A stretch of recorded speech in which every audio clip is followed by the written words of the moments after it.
The Swiss Family Robinson by Johann David Wyss tells the story of a man, his wife Elizabeth, and their four boys, Fritz, Ernest, Jack, and Francis, who get into a shipwreck along their dogs and other animals on board.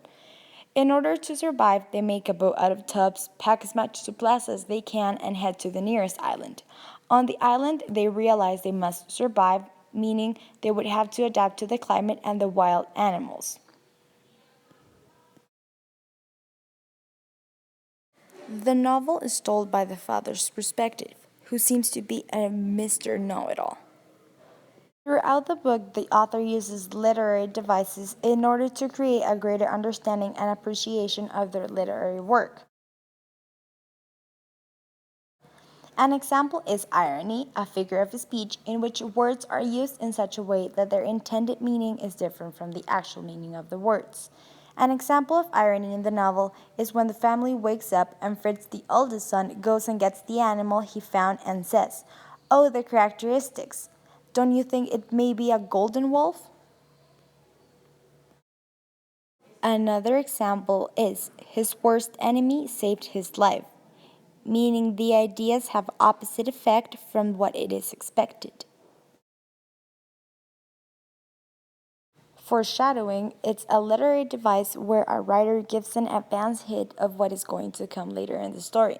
An example in this novel is when it says, "There was a giant storm and the ship lost its course," which meant that something bad was going to happen in the story.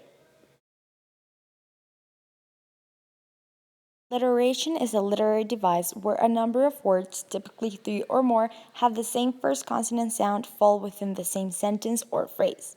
As for the book, the example is grousing, grouching, grumbling, grimping about something or other. Also, bravely the bright, bungling beacon flickered. Simile is a figure of speech that makes a comparison showing similarities between two different things. In chapter 1, it's stated, "Everyone sprang gladly out of my boat, but little Franz, who lying packed in his tub like a bloated shrimp, had to be lifted out by his mother." Another example is, "He was like a rock." Metaphor is a figure of speech which makes an implicit or hidden comparison between two things that are unrelated but share some common characteristics. An example is, "Her smile was sunshine." Hyperbole is an extreme exaggeration of ideas for the sake of emphasis. In the book, the example is, "He had the weight of the world on his shoulders." Onomatopoeia is a word which imitates the natural sound of a thing.